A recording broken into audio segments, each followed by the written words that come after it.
Bonjour, bonsoir, fidèles abonnés d'Intégral Média Group.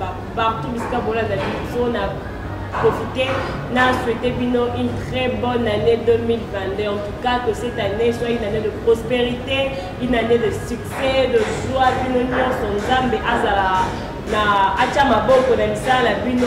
Partout où on a 2021, peut-être les Simbakité, mais que cette année est une année de bénédiction, une année de prospérité. Nzambe Azala Bino et Longo. C'est votre fidèle servante Percy de quoi qui est toujours là pour vous servir, toujours là. On a invité quand ils viennent, balobi makambo et continue à monter. Makambo ton baye balobi et bongi si place ba problème ezala ki nandako. Ba opeta musu bayaka pour la divertir biso, musu bayaka pour la instruire biso, musu bayaka pour la édifier bino. Par exemple le cas du pasteur Bolivien ko tozana l'habitude ya kozala kabini avec le pasteur Emmanuel Tumba ou ensemble était avec Nassai ayaka ko expliquer biso bon à sujet oyo autres biso et perturbera peut-être ma vie parce que le belango selon les saintes écritures selon maloba nzambe soki ba problème comment est-ce que nous pouvons résoudre ça. Je sais que vous avez belé bolanda qui émission sur le mariage que le bela qui est important sa mariage le bela qui qu'est-ce que le mariage âge nous donc kobala les inconvénients les avantages du mariage nous sera là vraiment de le bela qui yango. Alors la question est se poursuivre parce que c'est bien bon, tu vois, les gens se marient, que ce soit dans le Seigneur ou bien mais après un petit temps, au monde a dit les communes. Après un petit temps, bateau et divorce et m'a dit vraiment ma casse. C'est pourquoi on avait fait encore appel au pasteur Emmanuel. Azong a dit un plateau et intégral parce qu'il avait dit qu'il est là disponible pour vous à tout moment, sauf quand il avait prévu. Ceux qui ont un temps libre, il passera toujours l'intégral pour nous édifier. On a profité pénapé ça va bonne année na maman Nouria depuis Londres, bonne année na Yona Balagnos, on a profité pour souhaiter joyeux anniversaire na Jéhu Mukelenge moi la 13 ans en tout cas que le Seigneur abatte la yon moi na okende liboso que tu grandisses en sagesse en intelligence que tu sois différent il y a Balagnos et génération na yo et birthday Jéhu depuis Londres. En tout cas sans plus tarder, on a le pasteur Ndé ayaka a pour le bangala zawana pour apporter la question la bino chez lui, il a appelé sa réponse. Alors sans plus tarder, on commence directement notre entretien. Bonjour pasteur Emmanuel. Oui, bonjour mon cher Percy. Bonne année. Merci beaucoup, pareillement aussi. Merci. Pasteur Ozongi, il se passe que tu étais là en train de nous parler du mariage. Le mariage, en tout cas, émission, les émissions, c'est pas là qui n'a ma casse, mais pasteur Ozongi, ça fait un mariage parce que le mariage du commencement. Au commencement, il n'en était pas ainsi. En tout cas, beaucoup de gens étaient édifiés. Alors, quand dans le cadre du mariage, on va divorce et ça les mingi. Alors, le temps aussi malheureusement le divorce. Est-ce que pour les chrétiens, le divorce est permis ou pas? Ceux qui divorcent, c'est permis. Pourquoi ceux qui divorcent, c'est permis? Mais avant ça, nous avons la question sur la dernière émission de la Bisso, il y a le mariage. J'aimerais que vous répondre à la fidèle abonné de la Bisso et puis après tout ça. Question de la alors oui, pasteur, vos pagans. Vous nous définir, vous expliquer le terme, voilà mon pagan. Pasteur, c'est mon pagan. On a mis banane. On a vu que passer à réponse aux invités. En plus, vous encouragez le mariage entre chrétiens. Oui, c'est bien. Mais il y a des chrétiens qui sont fidèles, des chrétiens qui sont mal éduqués. Mais moi, je suis bien éduqué. À Bali, à qui vient à Bali, moi, les chrétiens qui sont à Bali, ils ont créé des problèmes. Mais quand on fait ces éclaircissements, avant de passer dans le sujet du jour. Est-ce que vous pouvez commenter sur le 7, 39? Pasteur Abito Tanga, pour répondre à la question, vous posez une question.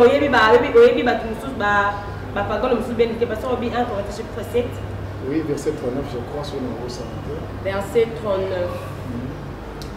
Une femme est liée aussi longtemps que son mari est vivant. Mais si le mari meurt, elle est libre de se marier à qui elle veut, seulement que ce soit dans le Seigneur. Montez les limites. Veuve à Bala. Dans mon tenue soit lingi. Attention. Mais. Dans le Seigneur. Donc, la limite dans le Seigneur. Ok. Donc, dans le Seigneur, on n'a pas la montagne soit lingi. Il bande à Seigneur. C'est-à-dire, quand il y a un mariage dans le Seigneur. Ils appellent un mariage, ils ont dit bande à Seigneur. Quand on a pas pagan, ils ont dit bande à Seigneur. Ok, bien, à tel soit bien éduqué à ça comportement, ma belle. Il ne faut pas qu'on confonde évangile et éducation. Ok. Est-ce que tu vois, on a non. Je suis éducateur, il y a master. Je suis pasteur. Je suis rôle ok. Naza moto ya soki ya ba unisida te, naza moto soki ya ba pinidi te. Ok. Naza moto OMS te. Naza pasteur, Saint-Esprit. Nazo loba makambo concernant le Seigneur. C'est que ba on est dans banda Seigneur. Et c'est l'éducation na yo. Peu importe. L'état de l'évangile. On attend nazo ba c'est-à-dire que l'écriture est allée le mariage dans le Seigneur. Ba on est dans banda Seigneur.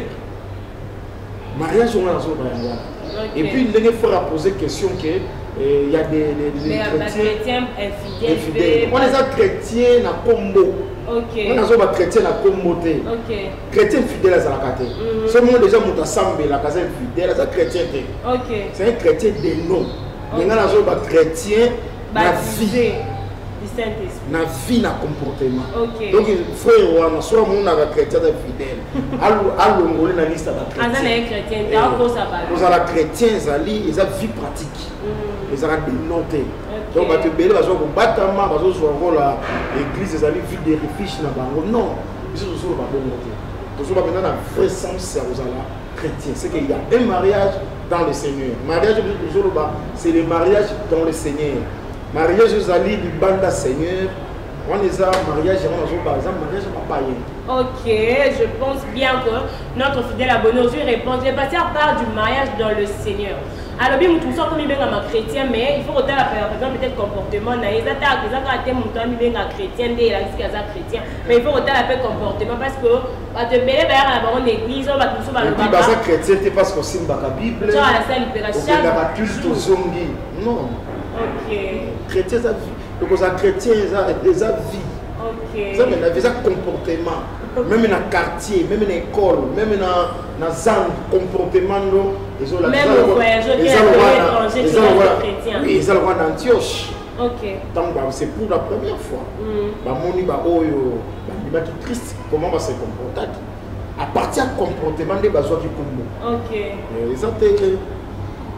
Yo moko chrétien, yo moko pasteur, yo moko famille, yo moko pasteur. Donc chrétien, mais voilà comment ça va film et ah non ça va. Confusion. Ok. Le lot de sujet on va parler de divorce parce que le pasteur dans le grand micro n'a pas personne. Le pasteur est en train de parler, c'est dans le Seigneur. Alors dans le Seigneur on a pasteur. Est-ce que le divorce il a permis moi balanza me babalani na kati ya marche na bala esi mesute ba que divorcer to ba continuer car bon ceux qui ba ko divorcer na kanini peut ba ko divorcer te. OK, je crois on devait pour tendre l'émission pour comprendre na kanini les allait permis et na kanini les allait permis. Donc divorce dans le Seigneur ça on peut permis. Et ça n'a pas cas où ils a permis. OK. Les avez na cas où ils a permis. OK. Vous comprenez? Alors, tu as dit le divorce biblique. Deutéronome chapitre 24, premier verset, c'est la deuxième verset. Ok. Naïm Saïkibino, toujours balandi intégral qu'avec le pasteur Emmanuel, nous avons l'habitude de Yarotang. Il y a une Ramazon Loba. Et Ramazon, pas le baron, ils m'ont tout été. Ok. Le baron, ils m'ont tout été. Passons au Deutéronome chapitre 24. Chapitre 24. Premier verset. La première verset. Lorsqu'un homme aura pris et épousé une femme, qui viendra à ne pas trouver grâce à ses yeux parce qu'il a découvert en elle quelque chose de honteux. Il écrira pour elle une lettre de divorce. Et après la lui avoir remise en main, il la reverra de sa maison. Ok.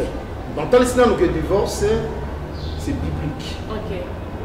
Deutéronome a prouvé que ceux qui montent à Balimoisi, à Monelo, à Souri, à Soto, à Katia Moisi, a oui, qu'on sait la lettre de divorce.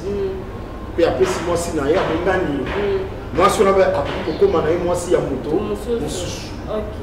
En ce moment-là, ils ont biblique, divorce. Maintenant, dans Matthieu, chapitre 19, à partir du 3e verset, tu vas nous Matthieu 19 à partir de 3e verset. C'est possible, parce qu'on a vu que divorce est un mot biblique. Et ça biblique. Ok, Matthieu chapitre. Ok, après ce n'est pas verset. C'est ça. Dans la Matthieu chapitre 19 verset 3e. Le pharisien l'abordèrent et dit. Aborder dans le Christ. Ok. Pourquoi ça veut dire que les mariages dans le Seigneur. Seigneur en le Christ. Ok. Notre maître, notre sauveur. Ok. Pour le prouver. Est-il permis à un homme de répudier sa femme pour un motif quelconque? Quelconque. Il répondit. Voilà, Seigneur, n'avez-vous pas lu que le Créateur, au commencement, fit l'homme et la femme? On a Genèse chapitre 2. Ok. Et qu'il dit. Au commencement. Ok, le mariage du commencement. Ok. Et qu'il dit, c'est pourquoi l'homme quittera son père et sa mère et s'attachera à sa femme. Et les deux deviendront une seule chair. Ainsi, ils ne sont plus deux, mais ils sont une seule chair, que l'homme donc ne sépare pas ce que Dieu a joint. Pourquoi donc, lui dire-t-il? Moïse a-t-il... Donc, on va tout nier le divorce. Il y a aussi au commencement. Maintenant, il y a un mouton à répondre à des objectifs. Il y a une question là-bas. Répondre, réactiver sur une question. Pourquoi donc l'air dit-il? Moïse a-t-il prescrit de donner à la femme une lettre de Dieu? Parce qu'on vise la Deutéronome 24. Ok, non, il est allé marmamou. Mais il va te dire que puisque tout le monde a Deutéronome 24. Il y a la Genèse D. Moi, je vais réactiver. Continuez. Il a répondu, c'est à cause de la dureté de votre cœur que Moïse vous a permis de répudier vos femmes. Vos femmes, Deutéronome 24. Au commencement, il n'en était pas ainsi. Avant, au commencement. Avant séparer mariage mosaïque, le mariage du commencement. Donc, vous avez le mariage ni balé. C'est quoi ça? Parce que les gens ont commencé à mettre la parole. Ok. La parole était avec Dieu. La parole est fétichée. Donc, ça va commencement. Mariage et ça Moïse. Et ça Moïse. C'est pourquoi on a une question par rapport au mariage mosaïque. C'est pour dire que Deutéronome chapitre 24, où ils ont le divorce, et ça mariage mosaïque. Donc, pour nous clairer, et ça la loi de Moïse. Oui, mais ça me fait extraire. Ok. Ce qu'il faut faire, ce qu'on peut s'accrocher dans Deutéronome 24, c'est quel mariage? Ok. Bisous, c'est quoi quel mariage? C'est ça. C'est le mariage dans le Seigneur. Or, le mariage dans le Seigneur, c'est le mariage du commencement. Continuez les dire, maman, continuez. Nous avons deux mariages. Est-ce qu'il faut besoin de la mariage au roi? Ah oui, comme il a verset 9. Mais je vous dis que celui qui répudie sa femme, sauf pour infidélité, et qui en épouse une autre, commet un adultère. Il y a presque dans leur réponse que dans le mariage, il y a commencement. C'est que dans le mariage, Moïse, ce que le bac n'a pas pour la directer. Mais au commencement, c'est que dans le mariage, il y a commencement. Dans le mariage, dans le Seigneur, Seigneur a sauvé Bissot. On a fait cette réponse, les pharisiens. Après, c'est vraiment réponse que divorce est athée. Ok. Divorce au final aux Moïse au cas maintenant il est pour la directer. Mariage du commencement, divorce est alité. Ok. Sauf infidélité. Donc, et qu'on s'arrête à ceux qui sont constant que infidélité et continue. On a un cas permis à moi. Mais ceux qui divorcent les athées, dans le mariage du commencement, pardon, ceux qui infidélité les athées, c'est que divorce les athées, dans le mariage dans le Seigneur. C'est que divorce les athées dans le mariage mosaïque. Mais bien aimé dans le Seigneur, Moïse a sauvé Bissoté. Bissot a sauvé Bissot, c'est le Seigneur. Bissot met dans la loi, il y a Moïse. Bissot dans le message de la grâce. C'est que dans la grâce, il n'y a pas de divorce. Sauf en cas d'adultère. On les a cas permis. Alors, tous les gens dans le massé pour nous ça. Que Galates chapitre 4, verset 22. Galates chapitre 4, verset 22.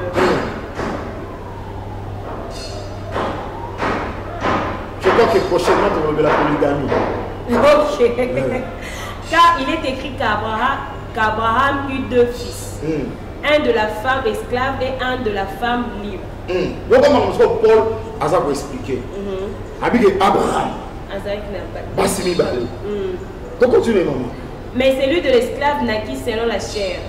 Et celui de la femme libre naquit en vertu de la promesse. De la promesse. Ces choses sont allégoriques. Allégoriques. Car ces femmes sont 2 alliances. L'une du mot Sinaï. Donc, il passe à Abraham. Mibalé. Voilà. Paul a ça pour expliquer en gros. Alors, que la situation que Paul a la lumière des nations. Ok. Donc, si on se trouve à Makambo, on s'en a tenu. Attends que tu as dit, so boy, Paul a tenu. Si on a dit, Pierre casse.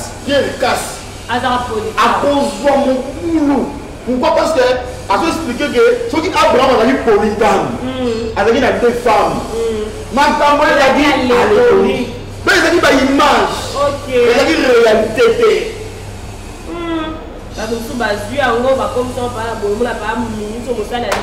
Et puis on doublait Abraham, il y a combien de 12 femmes. Un pasteur. Avant de expliquer car ces 2 femmes sont des alliances. L'une du mot Sinaï, affronta pour la servitude, c'est Agar. Donc, à expliquer que Agar Azali, mot Sinaï. Ok. Car Agar, c'est le mot Sinaï en Arabie. Et elle correspond à la Jérusalem actuelle. Ça dit c'est Israël. Donc, Agar, c'est Israël actuel. Qui est dans la servitude avec ses enfants. Ok. Mais la Jérusalem d'en haut est libre. C'est notre mère. C'est notre mère. C'est l'église. Ok. C'est 2 femmes. Ezali Israël dans l'église. Ok. Alors Abraham soit critique ou non Abraham a Nzambe. Ok. C'est Nzambe ça na basi ni balé. Ok. Ça lango. Moi si il y a liboso Israël. Moi si il y a mi balé Ezali église. Ok. Yango sikoyo tant Nzambe a trouvé à coûter le poisson. Ah c'est quoi ça accomplissement? Comment expliquer ce qu'on Deutéronome chapitre 24? Pour ceux qui ont trouvé quelque chose de antenne, on répudié. On répudié. N'a a trouvé qui? Makambo est comment tu as dit 24 et 44? Deutéronome chapitre 24. C'est la loi de Moïse. Ok, par exemple, Luc 24. Luc 24 44. On a mis quelque chose de antenne, on est dit les autres, ça va pas à moi. Puis il leur dit, c'est là ce que je vous disais lorsque j'étais encore avec vous. Qu'il fallait que j'accomplisse tout ce qui est écrit de moi dans la loi de Moïse. Tout ce qui est écrit de moi dans la loi de Moïse. Non, accomplissement, c'est Christ. Ok. Dans Christ a dit accomplissement. Il y a Deutéronome chapitre 24, verset 1 à 2. Dans les prophètes. Basi n'a rien mis balé, et ça Israël dans l'église. Ok. Christ, on a besoin de Nzambe. Ok. Ok. C'est à coup de quelque chose dont na kati Israël. Akuti amar elle moko ba comme ko la balle par exemple ça. Mélange tout ça ne le passons na pour Israël. Mais c'est là qu'on asale la Israël lettre il y a divorce. Aboya Israël. Mais lettre divorce nous a ambassadé Israël. Mais c'est la nouvelle alliance. Yangomoni, les frères sont mariés. Aimez vos femmes comme Christ a aimé l'église. La femme de Christ aujourd'hui, c'est l'église. Israël, ça divorcé. C'est que pour le moment, Deutéronome, il y a un apôtre pour la Bible, qui allégorique. Ok. Donc, Makamwana, ils ont par Yanzambe. Vous savez, ils ont par Yanzambe. Au moni, bana sacrificateur Eli. Parce qu'il on soit fourchette. Parce qu'on a mis sur Nzambe, baliak. Ouais. Parce qu'on a mis sur Nzambe na hôtel na fourchette. Baliak. Baolia. Si Nzambe ça qui na bomani ba. Ouais. Pour bazolia, bilo Nzambe. Oh, fourchette. Vous avez que ça là, on a dit fourchette à 3 dents. Ok. On s'en a dit que ça va piquer, nyama na hotel, va balola pour nyama ça la brûler. Ok. Mais bon, on va me souvenir. Oh, pas en zambe, c'est maintenant lia. Ok. Mais sacrifice là, ce sont les écritures. Ok. Quel bâtard on a la fourchette? Yo, soungande, nzamba consommer le coste de l'immobilier. Yo, qu'on soit pas arrêté. Et ça, on voit Deutéronome chapitre 24. Et ça, on le coste. Yo so chama fourchette tande kezi kanzamba lia ezo concerner nzambe tant yo mo zo musunyo lo costo zo lia yo mo ko ma polygame yo moko o se servir l'écriture no dit que na bo ya pe moi sinanga nzamba ko frapper nga frapper ki bana eli OK ezo makambo tani nzamba para nzambe to para na yo te OK ezaki po etali sa plan ya rédemption likolo pe ya ba nation. Nous avons traité dans Israël.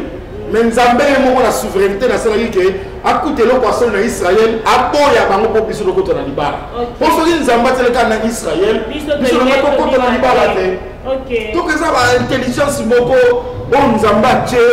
Il faut en amener au centre pour comprendre ma cambo. La théologie.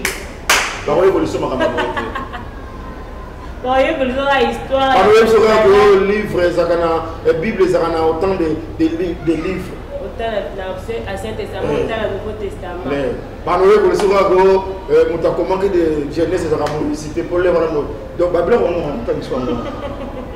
La Bible, on a un bimiso pour les bandes. Oui, on a un banda. Nous avons un Nzambe des esprits. Donc, pour le voter sacré, au commencement, ils ont qui pour voter. Le mariage dans le Seigneur, divorce, ils ont raté, sauf quand il y a infidélité. Il y a infidélité. Okay. Donc, les frères, il faut faire très attention. Ce que vous moi sinayo, n'a motif quelconque. Au kangier n'a adultère, parce que l'infidélité, c'est l'infidélité conjugale. Ok, fidélité, ma conjugale, adultère, c'est lié à adultère.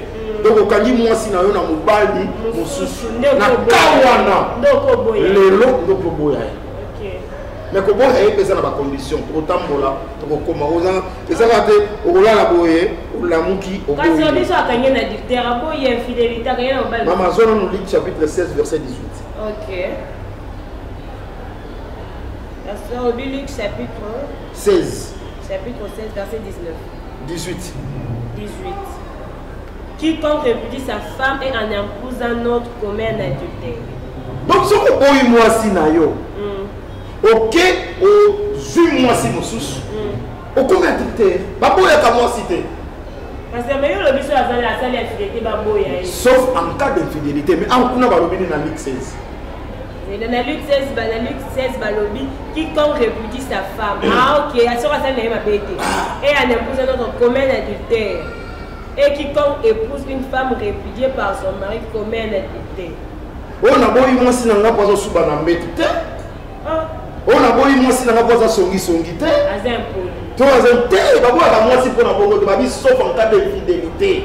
Infidélité les a adultère au kanye na moi si mon sous. Dans ce kanye mon sama ba musu te azala ndenge nini. O kana na etina suka. O ko vanda na ye. Même Italie, parce que ça qui choix ma belle. Ok, dans les conséquences, il y a choix, il y a ma belle. Le mariage dans le Seigneur, il y a un bala, moi c'est mon papa. Parce que le mariage a commencé à la même espèce. Parce que nous sommes à la belle, la église, mais c'est un poli. Maintenant, notre tradition, la question de Paposaki. Et nous, on va dire que nous sommes à l'église, ça nous semble. Ok. Il y a un bala qui peut nous dire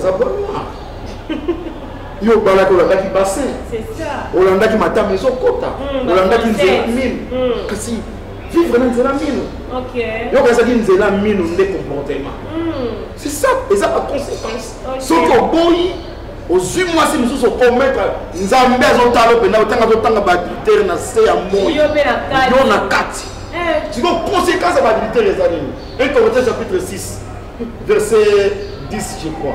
Dans ce mois, ça sert l'infidélité au bout. 1 Corinthiens chapitre 10. 6. Chapitre 6, verset 10. Hein? Ok. Ni les inféminés, ni les infâmes, ni le voleur, ni les cupides, Ni les ivrognes, ni les outragés, ni les ravisseurs n'hériteront le royaume des dieux. Tu vois là, la moitié de la 9. Ne savez-vous pas que les injustes n'hériteront point le royaume des dieux? Ne vous y trompez pas. Ni les impudiques, ni les idolâtres, ni les adultères. Adultère va hériter le royaume. Donc déjà, tant qu'on dit que moi, c'est ça les divorces. Ok, on se moi, c'est nous sous. On s'est adultère. Conséquence, nango, on hériter la vie éternelle. T'es bien aimé. Ma camboise est liée à la vie éternelle. Ma camboise est liée à la sali. N'aimez que bao bobolanda. Beaucoup de gens sont les incrédibles, beaucoup de gens sont et qu'on change de position en Zambie. Na mission en Zambie. Ceux qui nous ont en Zambie, à comprendre ma campagne. Ceux qui nous ont la sémence en Zambie. Attends, ça qui n'a pas intérêt à se repentir. Tous avons pour que nous maintenant la repentance. Tous avons pour aimer ma bino et réparer la situation conjugale na bino. Donc c'est ça. Au contraire, nous avons changer de position en Zambie. C'est ça. Lobby de Wezo Zela. Lobby de Wezo Zela, évidemment. C'est ça. Ça n'a pas gros dos. Ça n'a pas qui yanke, ça n'a pas qui l'élo. Ça n'a pas qui l'élo, mais il y a baguette. Et qu'on change de position en Zambie. Nous avons battu dans la position de ma commune. Si on divorcé, nous avons bien un motif quelconque. Sauf en cas d'adultère. Oui, na boya qui moi c'est dans la famille boye. D'ailleurs le futur est clair. Dans Matthieu 19 que personne ne sait pas ce que Dieu a joint. Ba bokilo, ba camarade, ba ko kabola binote.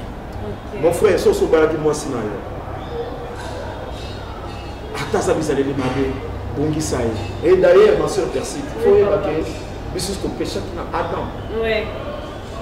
Christ a mobali kitoko na etawa andimi biso apesi biso forme oyo ekokani na ye. L'écriture est claire que Marie aimait vos femmes comme Christ bayebaka mpe bolingo eza na ntango mpe moto parce que l'amour ekwayaka na nyonso, amour esupportaka nyonso.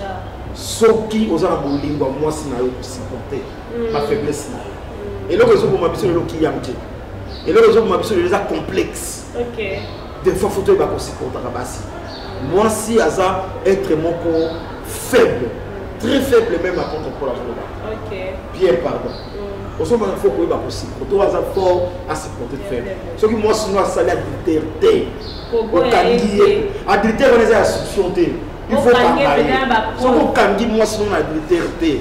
Ma motif, on est sur Tikali, au coquille, dans le divorcer dans moi si nayoté pour que nous moi si nous. C'est pour dire que bateau se va divorcer. Bakenda ba zo basi mususu. Ce sont des adulteurs. Les embêtants dans l'autre la bango, bandité. Et conséquence nango, beaucoup hériter le royaume était. On se moi ma sœur. Alors, toujours que les sport côté là attaque hériter roana. Et ça gâté pour kangi moi si na directeur na ko yo. Na Israël na osala mabongo te. Parce que dans Jean chapitre 8, les pharisiens, bakangi moi si mon quoi fragrance. Mais il fallait que ma banga parce que Moïse a commandé que moi si on va recanga moi c'est adultère faut pas bamber pas lapider. Mais il fallait que la nana yé. Tant qu'on a Deutéronome chapitre 22 verset 22.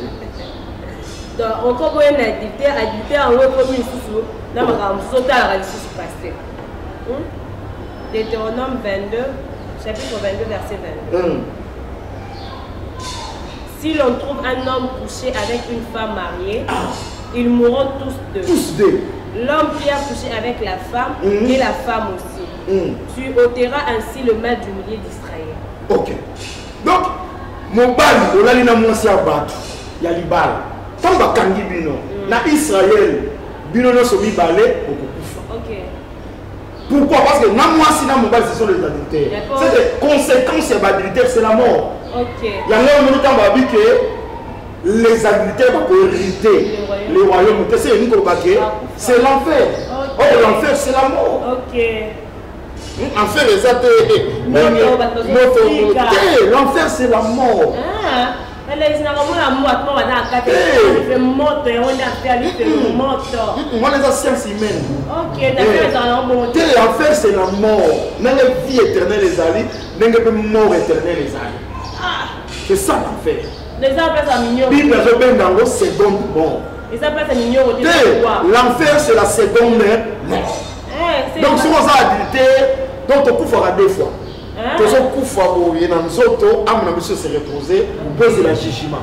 Après le jugement, amna on peut couvre. Ce qu'on a qui adultère. Ce qu'on a adultère, on a qui pide, on a impidique. OK. C'est pas bien c'est la seconde mort. Apocalypse chapitre 20. Ou bien Apocalypse chapitre 20, Apocalypse chapitre 21. Oui. Au sommet. Donc, quand les équipes maintenant physiquement mais le makambo sacerdoce se changea, nous avons dans ngambo na biso, nous voyons c'est le jugement. Pour la badilité. Maintenant, ce qu'on a Jean chapitre 8. Bah toi là tant bakangi moi si on a dicté. Mais il fallait passer le Deutéronome chapitre 22. Bakangi moi c'est pas moi.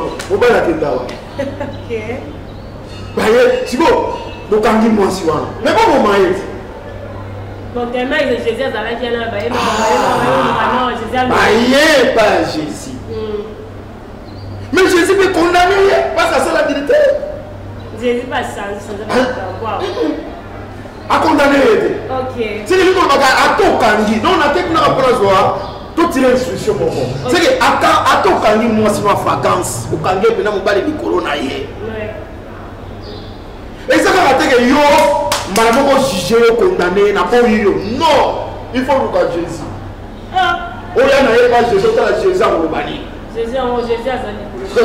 Mais va pariser ba pas Jésus parce que la loi, ce que nous avons Deutéronome moi ata soki bakangi bazali komi bambela mabanga na ndenge na bango te bazali koya toujours et pas bancien. OK.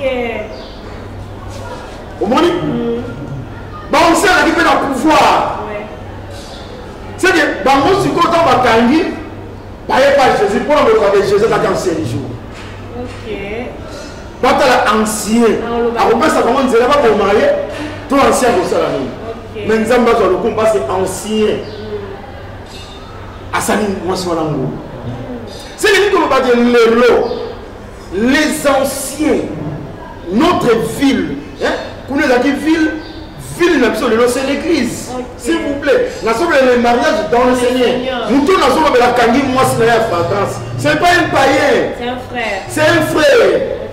OK. Quand la kangi mwasi na ya fragance, akoya na ye ba pakalingomba. OK. Or, les anciens de l'église, ce sont les ministres. C'est ton pasteur. OK. Maintenant, pasteur, il faut ça là. Jugement. Jugement. OK. Attends, la moisson c'est adultère. Pourquoi? Mais comment le gars suppose? Mais il faut pas que cause il y a adultère et moi c'est. Voilà, c'est la sentence. Donc, il y a un mobile qui est son adultère, peut-être dans le date mais on peut y aller au même n'est pas ancien. Parce que c'est ça, voilà. Parce que c'est pas ça, il y a oui. Pas si on mobile, mais ça m'a c'était parce qu'il faut pas investigation ça là. Pourquoi moi si Oyo à commettre adultère? Peut-être. Dans Marc, il y a 1 Corinthiens chapitre 7 verset 3. OK. 1 Corinthiens chapitre 7 verset 3. Au cas où moi c'est un adultère, mais on peut y la mort. Et ça va rater. Est-ce que tant que l'on a dit moi si na yo mona moi si na église. Au bas la bien la mort. Considère qui va pasteur. OK. Banane ba camarade libal. Pasteur. Mais oui, comment ba bakangi yo moko mi fungule là. C'est il faut y pas ba. C'est pas on va bakangi ba fungule là. OK. Abi pied. Na pression ba fungula ya royaume. Oh kangana se. Ikolo oh fungula. C'est que ministre ça pouvoir ya kokanga. Paya kofungula. OK. Wala pe pour la bateau ba bala ki.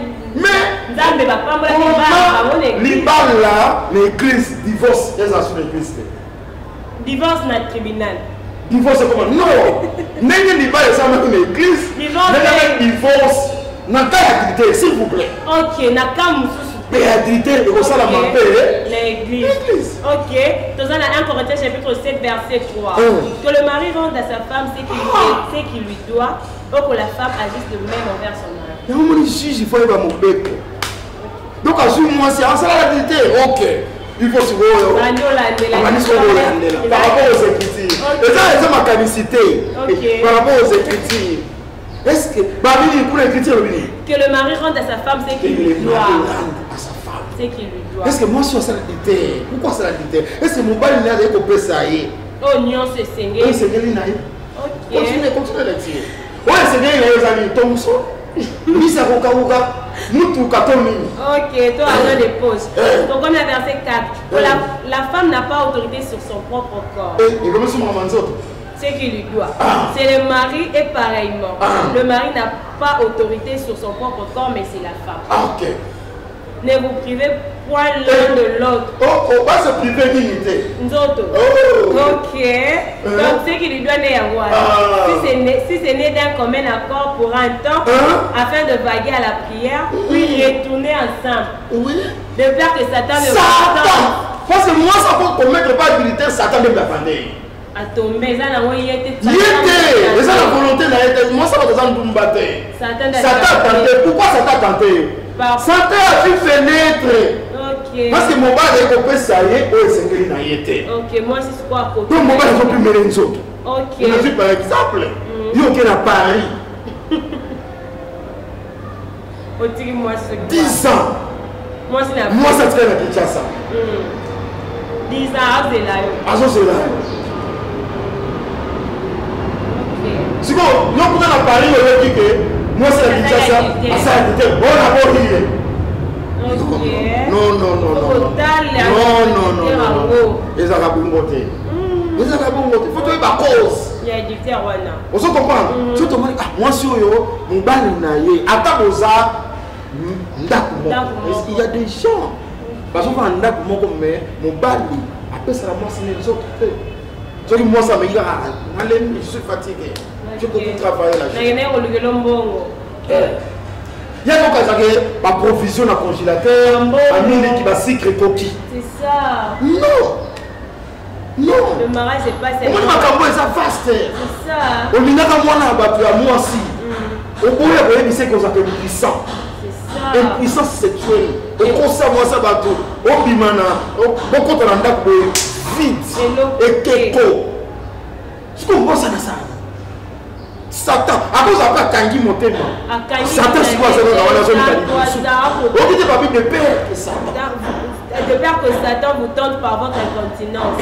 Donc, au Mikangi, on quitte Satan profiter. Satan t'a pas ici. Dans le cas, il y a un divorce vous en la terre. Mon bel est obligé à vous dire. Il y a des gens qui ont un pasteur, ils sont au Boïl, au Kobal, ils sont au Bal aux adultes. Je suis son serviteur. Donc, quand il m'a dit que ça, vous avez à l'origine, il y a des états, moi, sur le bois, il y a été. Au bout, il y a exposé une adulte. Au bout, il y a été. Donc, on peut se faire un conseil. Pour se pardonner. Mais les Jésus, il peut se dire, moi, je suis là. Le roi, nous t'avons condamné en Zate. Kende, mais pour pécher les sous-soutés. Après, c'est conseil. C'est biblique. Mais parce que j'ai aussi ma mine quand infidélité en côté à moi. Si mes mines, mes balles, ma fidèle, mine dans le mariage. Les balles, ma créer un mine, ma cas infidélité. Moi, si personne a mon infidélité, en pourquoi elle est sur mon balle? Quand c'est continué, 1 Corinthiens chapitre 7, la question continue là. Ok, donc comment il est verset 5? Soit verset 9 à 10. 1 Corinthiens 7. Mais s'il manque de continence, qu'il se marie.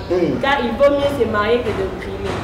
À ceux qui sont mariés, j'ordonne non pas moi, mais le Seigneur. Que la femme ne se sépare pas de son mari.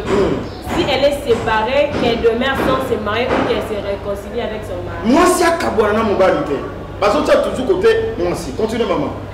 Et que le mari ne répudie point sa femme. Aux autres, ce n'est pas le Seigneur, mais c'est moi qui. Tout ce qui gagne. Moi, si à Kabouana, mon balité. Attaque à infidélité. Attaque à infidélité. Pasteur. Makambo toujours besoin de mais moi, mon bal a boire moi c'est infidélité. Est-ce que moi c'est boire moi infidélité? Côté moi si mon bal li attaque quoi? Moi c'est à boire mon balité. Et ça me gâté. Et ça me gâté. Donc moi c'est ça monter mon nez. Mais mon bal il est même la quoi? Moi, ça veut dire que mon bal. Les gars, pour moi, c'est de commettre un divorce. Pas permettre le divorce. Mais moi, si d'abord il a été. Mais la Bible permet le divorce n'a qu'à dicter. Ouais, mais ça qu'à dicter. Nous voyons il y a des acamibali, moi, c'était. Même la chose que nous avons origine, même la Deutéronome, Babine Mobile, même dans sa lettre de divorce. C'est ça, moi. Dans le pire, non, non, Mobile, non, moi, c'est là, non, alors. C'est pas l'ingénieur, bah, on va aller la balance. Il va les aider. Bon, moi, je vais vous donner un kiki noir. Non, non, on va aller toy. Mobile. Mais moi, c'est même un dimanche. Je vais aller. Ce sont millions d'imi. Si tu vois. Mais nous sommes là dans le verset que Babi moi si Akabwana Mobali Souka. Mais quand on va Babi sauf en cas d'adultère. Ça va pas penser parce qu'on a la personne. Un peu de lever. Quand on pas ça m'a pas ici dans la tête. Dans ça on a que nous pas ça dans le mécanisme. Il y a sa créateur, il y a sa créature. Ok, donc Bible permettre mon bal à boire moi n'a qu'à être mais yo moi si on peut ya mobali te atazolo bambanda ça on koba ya te soko koye tikala yo moko apo tu boti pe libanda nalobi na yo moye écriture yango wana nazolo bana mutu na ngate nalobi bien que mpona mwasi balobi boye okoboya mobali te soki oboyi bapesi bacondition obala te tobo se réconcilier souka. Et monsieur pas pour boire, mais n'a pas peut-être qu'on est bon. Moi la problème c'est que c'est l'écriture. Ok, donc arrive de se séparer dans mobile na kaya dilter mais abala l'été. Ah ok, nga kanisa ki ngaka ngaka moté. Abala té. Abo elle. Mais la personne va dire que pas se réconcilier. Possibilité ça. Ça. OK. Osomona. Si ko tozongi maser pour na kotalisa ke adultère wana ezala basolution te. Et ça parle ba preuve. Ba preuve, faut que tu peux. On va yebisa kinga te, ça va yebisa kinga te. Ba preuve. Ba preuve d'adultère il faut. Mais si kaka na niveau ya ba kuti mobali ikola mwasi na yo te. Ou bien yo mo kuti mwasi na yo mobali ya mateli te. Et ça peut ba preuve d'adultère monsieur ezali na ba texto. OK. Message moi de nous non mobali mosusu bazo solo makambo intimité monsieur ko za mobali azoni na mwasi peut-être mwasi intimité mais ko eza preuve ya dité bon je crois que toza ba tomaye ba texto wana tota la compagnie na OK monsieur ezali par exemple mobali azolo ba ke mabelo no wana sepela kina yo lo kuti téléphone ya mwasi message ya mwasi ali bala la mwasi moi c'est du bal. Alors sur un bal pour un commis. Mon bal a poussé.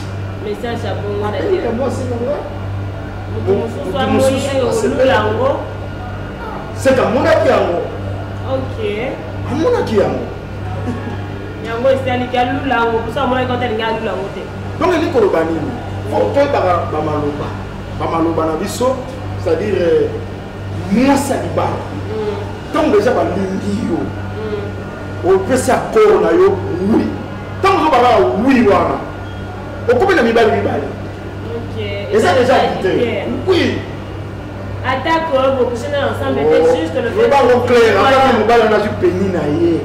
À complicité. OK. Et ça déjà dit. Donc moi ça dit pas le ma oui na mobali monsieur ngeni. Peut-être maloba no c'est plus grave on est là maloba. OK, non. Et ça la caté. OK. Nazo basuka mususu oye na muntu ko beta fa kuti mwasi na nzela na mobali mususu bazo pesa na tilang azule le mo na kotina le mo mobali pe na le moi ça li pas les activités pour ça la tina va attaquer au couple na mettre tout la chambre d'hôtel non donc ça ba bref ezali donc nous avons tout ba capacité ça limitée ba bazolanda biso boko continuer ba biloko mosusu pe on comme na biso ngo biso to manquer je crois que pour comprendre quand même adultère wana ba preuve et puis ça la c'est ça. OK mais oh ça comme mobile yeno ça qui na cause na peut-être en puissance peut-être mobile c'est privé voilà ata moi ça commettre adultère na pas donc on a pas pensé que ceux qui adultère batali bena que terre mobile ya ba akabela ka moi c'est les autres kolia azolese malamu affectueux ezali tokozonga yo osala adultère nini po tout. Mobile a coquille ici, 1 Corinthiens chapitre 7, verset 3. À ce que ça y est, oh, c'est bien.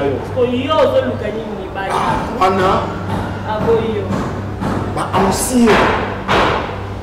Pour raison qui s'appelle ancien père a prononcé divorce à mon côté. Ok, ça va. Ok. Parce que possibilité il y a réconciliation ça toujours. Ok, attends na ba preuve. Attends que mon bas dit à ça na épargné. Moi si est mon côté. Moi si est. Ah là Satan va tout est. Moi si est mon côté. Moi si est mon côté. Donc dit toujours. Ok, nous péché impardonnable dans la raté. Mobali,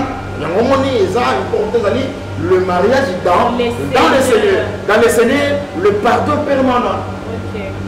Parce que Pierre, il y a tout le monde qui retourne avec Jésus.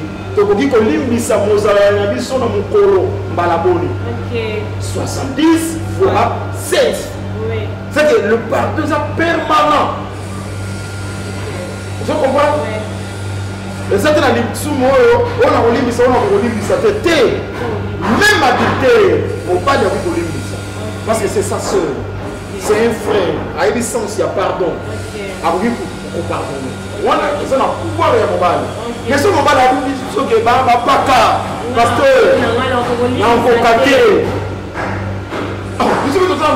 pour écriture et passer ma casse. Sauf en cas d'adultère.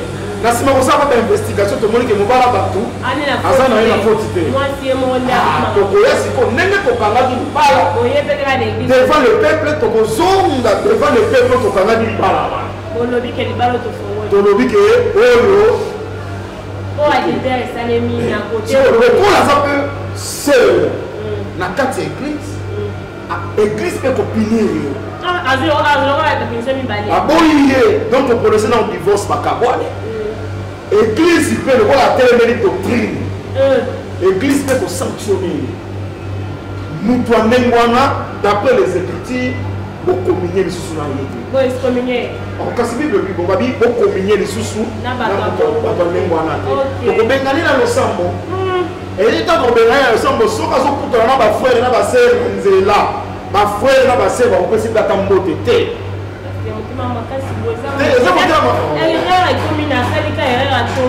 Quand c'est besoin de battre, les erreurs, péchés, impunis à la carte. Ok, mon punition, conséquence. Oui, un homme de peau était yaïe. Était yaïe. N'est-ce pas mes frères sont à cette adultère. À quelle même doctrine, à quelle vocabulaire moi cité, mais fausse église est beaucoup. Ok, église est pour Bengan. Comment église est pour Tchèque, ils bandent donc excommunier, mais non, moi, c'est les balles, ils ont continué. Moi, s'il y a une église. C'est ça pour moi. Ok. Alors, c'est la cam sous permis pour la divorce. À part au 1 Corinthiens, chapitre 7, verset 15. Apparemment, à un moment, il va les vendre à 1 Corinthiens, chapitre 7, verset 15. Si le non-croyant se sépare, qu'il se sépare. Le frère ou la soeur ne sont pas liés dans ces cas-là. Bah non croyant, c'est bon, comment ok, bah on va y venir, mais demain je vais dans les seigneurs pour la maman divorce pour que l'on nous. Ok. Donc moi je crois que si on va dire du bande de seigneur, ma cambo est allée binoter. Binoter, donc binoter on va avoir un déco ligne. Exemple pour la la régulation. Dieu nous a appelé à vivre en paix. Ok. Au moment, Matas ko Nicolas dans le verset 13.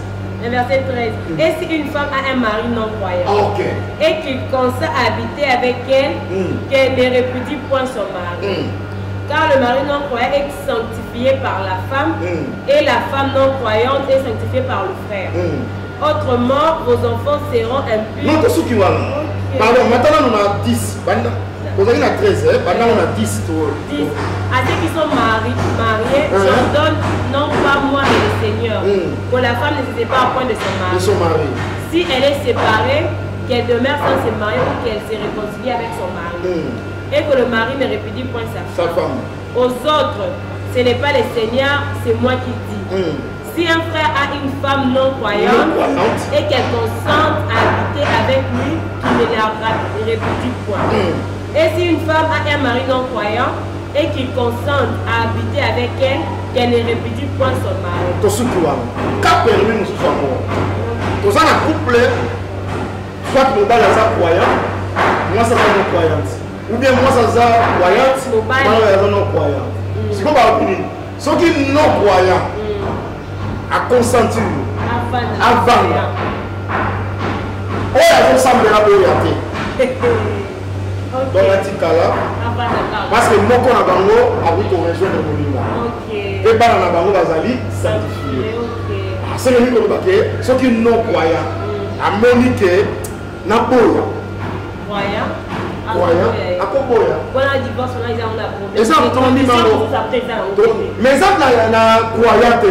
Ok, non croyant. Ok. Qu'a permis nous sur moi. Ok. Je crois que la souveraine pour la divorce. Ok, d'accord. J'espère qu'aujourd'hui, pendant la lumière, et bien assez conseil de divorce, va expliquer ma divorce, il y a des croyants et des non-croyants. Il y a des croyants au canyon, il y a des au diembela, d'un côté, il y a des non-croyants. Puis non-croyants, il y a des diembela. Donc, nous avons choisi réponse selon Kanae. Donc, vraiment, la souka émission à Mokolalo, nous étions là. Avec le pasteur Emmanuel Tumba, il y a un sabbat qui est dans la salle. Nous avons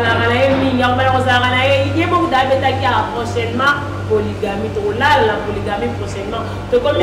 S'il vous plaît, vous dites de quoi moi c'est peigner le roi. Il y a quoi la tête. Il y a quoi il y a quoi la tête. Dans la ligue 16, 18 mois. On a passé au labo balissé, on a joué battu par le Waliya bala déjà. Tu vois ça la commission là. Père né. Ouais, on va sur ba nous va parler ba yem pas na. Ya ya bien père. Ah ba balissé te. Koye mutabane ko ba mobile. Tu as quand mobile ya koye.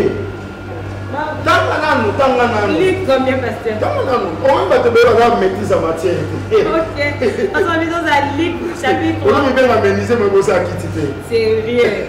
Parce qu'on est dans un Luc 16 18. Luc 16 chapitre 7 verset 18. Quiconque repudie sa femme et en épouse une autre commet un adultère. Continuez. Et quiconque épouse une femme répudiée par son mari commet un adultère. D'ailleurs, ma boya qui est pas mon. Donc, attends, on va nous boya qui est. Attends, la droit mariage était. Eh, d'ailleurs, tu as bon mobile. Mais femme répudiée, va pas la donner. Qu'est-ce que tu veux? Chrétien, il y a un mot. C'est pas ça, chrétien, c'est un mariage de Seigneur. Ce qui va ça, non croyant. L'homme et la femme. Wana ça va. Mais ça va dans la Bible. Ceux qui va se croire que bazali banzam. Bayeba ki bazali bien ba écriture. Dans mon histoire na bangote ni bandana ni. Mobaya ko bala na mais yemo cinéma ba boya bala. Na mona rara pasteur mo ba na ba ni sa moi suwa. Mais si quoi mobali ba ko bala na. Obi mobali ya ko dia ki penye mai ko bala na. Soki akangaki mo akangai mo sa te azoki pe moi si ona yaki na yeba ba pasteur na ye. Ba pasteur ne ba prononcer ki divorce d'accord. Bah, on va dans le tribunal. On va au tribunal, on va dans les seigneurs. On va dit tout genre. Ok, donc, et ton rapport à l'Ibala, oui, vous avez un problème. On va changer. Vous avez vraiment ma chance. Maintenant, vous avez oh, moi, la chrétien qui a parti, on a net. On va dire que Bala, moi aussi. On va répéter. Il y a partout. On va boire. À cause de moi, ça va. Ok. 1 Corinthiens chapitre 7, verset 39 ou P. Tanga. Ok, 1 Corinthiens chapitre 7, verset 39. Ok, excusez. 1 Corinthiens chapitre 7, verset 39. 1 Corinthiens 7, 39. Une femme est liée aussi longtemps que son mari est vivant. Donc, il peut m'amener les autres années.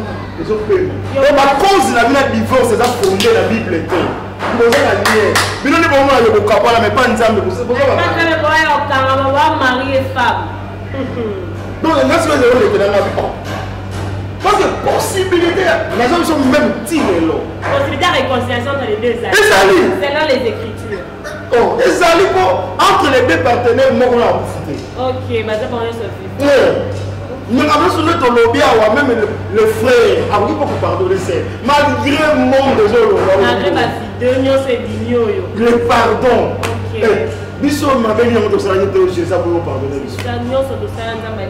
Non, j'ai ça modèle na biso. Ok. J'ai ça modèle na biso. Ok, d'accord. En tout cas, le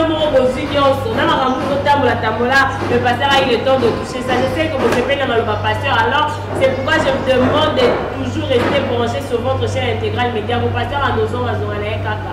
Tout rentre la polygamie, tout refrappé, oh, musicien, oh, polygame. Aussi ma en tout cas comme une souka émission je dis un grand merci à notre frère Ivoire avec ma caméra, notre caméraman et moteur. En tout cas nous faisons malade Nabino Moussa mot Nabino sur Balanti intégral ainsi qu'à toute la grande équipe intégrale. Pasteur Azawana, je sais que le numéro n'avait pas Azawana, sauf qu'on a posé à pasteur en privé. Tu nous écris soit numéro à pasteur Azawana ou communiquer directement. Bye bye, à la prochaine.